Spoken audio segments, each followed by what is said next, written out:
നമസ്തേ. പച്ച പിടിച്ച മനസ്സുകൾക്ക് ചുവപ്പൻ മാലയിട്ട് കെണിയൊരുക്കുന്ന കേരള സ്റ്റോറി. കേരളം മാനവ സൗഹൃദത്തിന്റെ ഇടമാണ്.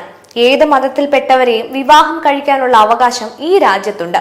ഭരണഘടന നൽകുന്ന അവകാശമാണത് എന്നൊക്കെയാണ് ഈ കൊച്ചിന്റെ വിവാഹത്തിന് പങ്കെടുത്ത എ റഹീം പറഞ്ഞത്. പക്ഷേ ആ കൊച്ചിന് 18 വയസ്സ് പോലും ആയിട്ടില്ലെന്നാണ് പെൺകുട്ടിയുടെ അമ്മ പറയുന്നത്. കേട്ടത് പ്രകാരമാണ് കാര്യങ്ങളെങ്കിൽ ആദ്യം പരിശോധിക്കേണ്ടത് ആ കുട്ടിയുടെ യഥാർത്ഥ പ്രായമാണ്.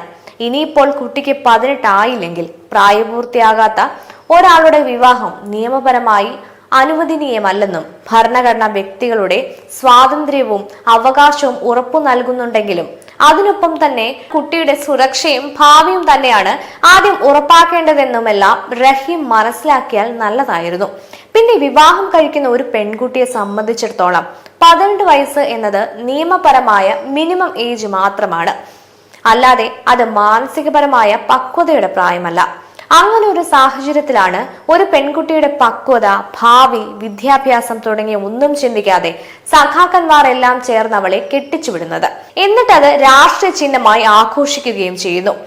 ഇവർക്കൊക്കെ നിയമം മാത്രം നോക്കാതെ ആ പ്രായപൂർത്തിയാകാത്ത പെൺകുട്ടിയുടെ ജീവിതത്തെ കൂടി കുറിച്ച് കൂടുതൽ ഉത്തരവാദിത്വത്തോടെ സമീപിക്കാമായിരുന്നില്ലേ എന്നാണ് ആലോചിക്കുന്നത്. ഇമാതിരി രാഷ്ട്രീയ പ്രദർശനത്തെക്കാൾ ഭംഗി ഉണ്ടാവുമായിരുന്നു അതിന്. മധുര 17കാരിയായ ഹിന്ദു പെൺകുട്ടിയെ പിടിച്ചു ജിഹാദിക്ക് കെട്ടിച്ചുകൊടുത്ത അൽ കേരള വിദ്യാഭ്യാസ മന്ത്രി, അൽ കേരള MLA ആയ കമ്മ്യൂണിസ്റ്റ് മത നേതാവും അൽ കേരള MP ആയ ഇസ്ലാമിസ്റ്റ് കമ്മ്യൂണിസ്റ്റ് മത യുവ നേതാവും പോസ്കോ കേസിൽ പ്രതികളാകാൻ സാധ്യത.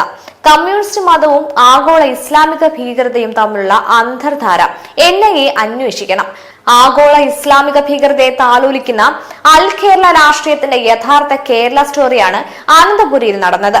മധ്യപ്രദേശുകാരിയായ 18 തികയാത്ത ഹിന്ദു പെൺകുട്ടി മൊണാലിസ, മഹാരാഷ്ട്ര സ്വദേശിയായ മുസ്ലിം യുവാവ് ഫർമാൻ ഖാനും ഒന്നിക്കാനുള്ള ദൗത്യം ഏറ്റെടുത്ത് മാമയാകാൻ വിദേശ മതമായ കമ്മ്യൂണിസ്റ്റിന്റെ അപ്പോസ്തലന്മാരെ ചുമതലപ്പെടുത്തിയതാര്? ദമ്പതികളാകാൻ തീരുമാനിച്ച അന്യ സംസ്ഥാനക്കാർക്ക് കമ്മ്യൂണിസ്റ്റ് മത നേതാക്കളുമായുള്ള ബന്ധമെന്ത്?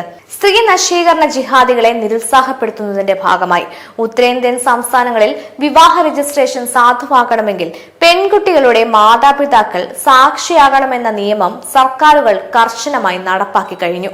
അതുകൊണ്ടാണ് സ്ത്രീ പീഡനം ജിഹാദികളുടെ സ്വർഗരാജ്യമായി അൽ കേരളം മാറുന്നത്.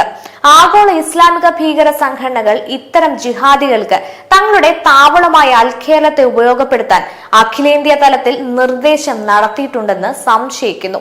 തങ്ങളെ സഹായിക്കാൻ ഇവിടെ UDF-ഉം LDF-ഉം മത്സരിക്കുമ്പോൾ ഈ പരശുരാമന്റെ മണ്ണിൽ എല്ലാവിധ രാജ്യവിരുദ്ധ പ്രവർത്തനങ്ങൾക്കും സംരക്ഷണം ലഭിക്കുമെന്ന് ആഗോള ഭീകരർക്ക് ഉറപ്പുണ്ട്.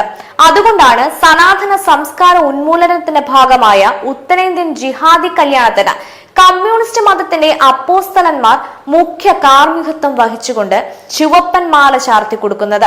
ആഗോള ഇസ്ലാമിക ഭീകരർ കുടിയേറിയിരിക്കുന്ന UDF ഒരുപക്ഷെ നാളെ മസ്കറ്റ് ഹോട്ടലിൽ ഉത്തരേന്ത്യൻ ജിഹാദി ദമ്പതികൾക്ക് വിരുന്നൊരുക്കിയാലും നാം അത്ഭുതപ്പെടേണ്ടതില്ല.